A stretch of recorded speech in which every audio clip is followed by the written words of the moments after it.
Hi and a very warm welcome to this week's vlog. Today we'll be discussing part 2 of customer service, what you can improve in your business as far as customer service is concerned to really make your customers feel that you understand them, they feel that you value them. Empathy. You need to make them feel that you really care, that you really understand, and that you will go that extra mile for them. And it all starts with customer service. So today we will be discussing how to deal with customer complaints, how to manage your emails when it comes to customers, and also how to talk to customers over the phone to make them feel valued. First of all, I would just like to thank you for your time for watching this video, and if you would like more videos like this, please remember to give me a thumbs up and subscribe. As way of introduction, I'm Ilse Whiteman. I used to run a very successful cleaning company for 12 years, and I'm now the creator of the Cleaning Coach Training Academy. Firstly, let's discuss customer complaints.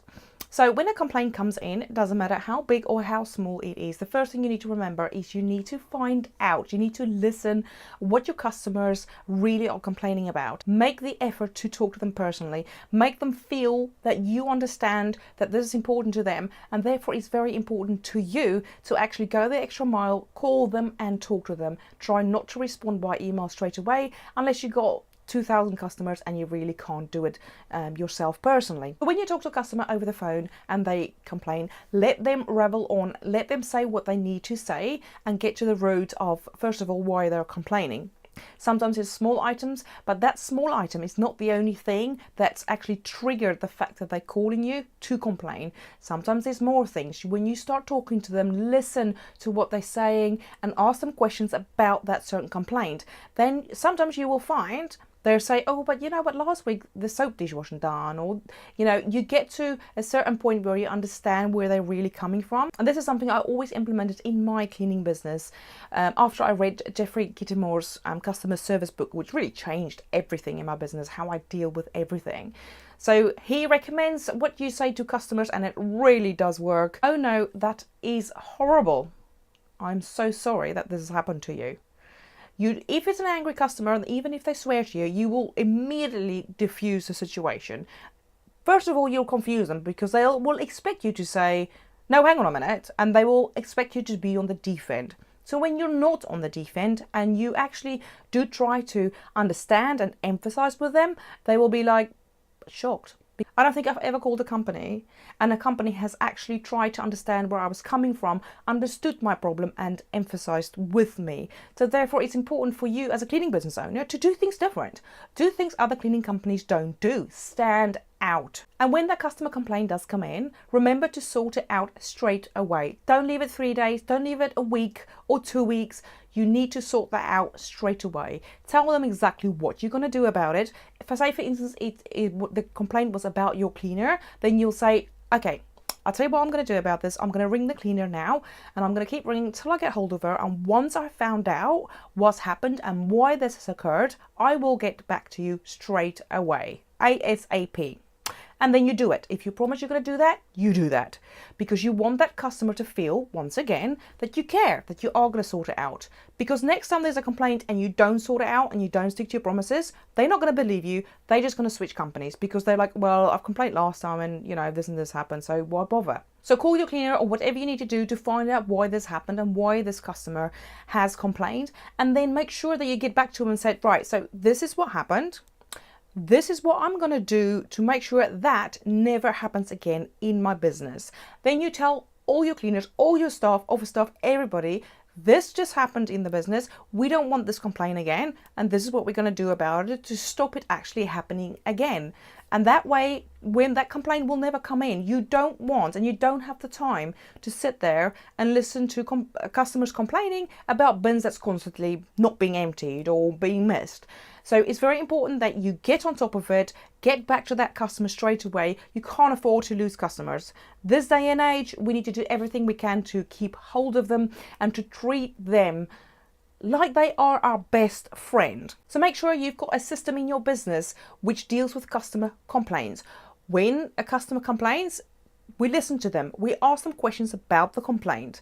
Then we'll tell them what we're going to do about it, and we're actually going to do it. We get back to them literally as soon as possible to make them aware of the fact that we took the time and we took the effort to sort the problem out. We really do care. We do understand where you're coming from. It's frustrating for you as somebody that they pay, they just want the job done and they want it done right.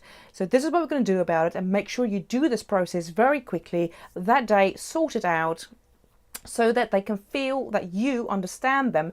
You take the time to actually do it, and therefore, even if it's a customer complaint, you might even score some bonus points with that customer for dealing in that quickly. So therefore it diffuses that. So next time when their friend come in, they're not going to say, oh, that cleaning company missed a bin last time. They're going to forget about it because you dealt with it so efficiently, and they know that you understand and that you actually care about them, and they're not just a number on your computer. So then we get to answering the telephone in your business. What is the correct way of answering a phone? Most people go, hello.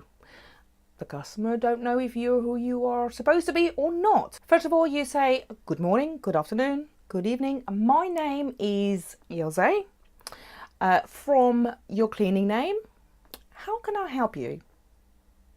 Very simple, very polite. But remember, people, your tone of voice and the way you answer the phone has got a lot to do with it as well. So if you answer the telephone, hi, good morning, my name is Ilse, how can I help you? They're going to think, wow, they're really willing to help me. I can feel the energy over the phone. So remember the way you answer the telephone, your tone of voice.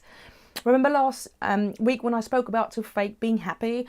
You don't have to be overly happy, but just make sure that when you're there and you answer the telephone, you want that customer to say, wow, every time I ring that company, I got this response. Wow. So when a new customer calls your business and they get like a really wow experience from the first phone call, even if they just want to know what your prices are, you're already going to set something in the back of their mind that says, when I rang that cleaning company, wow, they answered the phone, they made me feel welcome before I even spoke to them. They will remember that. Remember, it's how you make the customer feel that's very important.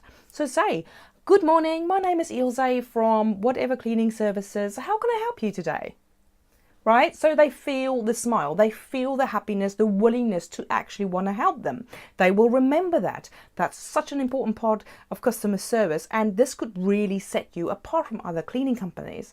But remember, you need your name so they know who they can hold accountable for that phone call.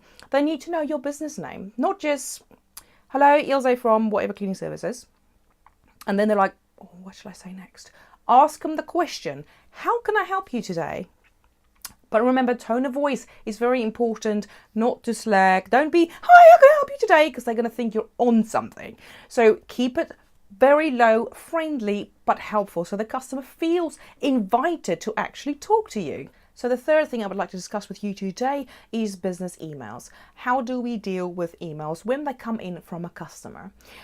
I would recommend, definitely, if you're at the moment out all day cleaning or out training your staff or not inside your office all the time, I would recommend that you have one specific email address, which is info@ or inquiries@, that is specifically for your customers only. So new customers or current customers. So therefore you set that email address up on your phone, not with any of your other email addresses linked into it, because that email address is so important. You want to receive those emails separately. So you never have to go through hundreds and hundreds of emails we all receive every day to try to find or maybe miss a customer's email.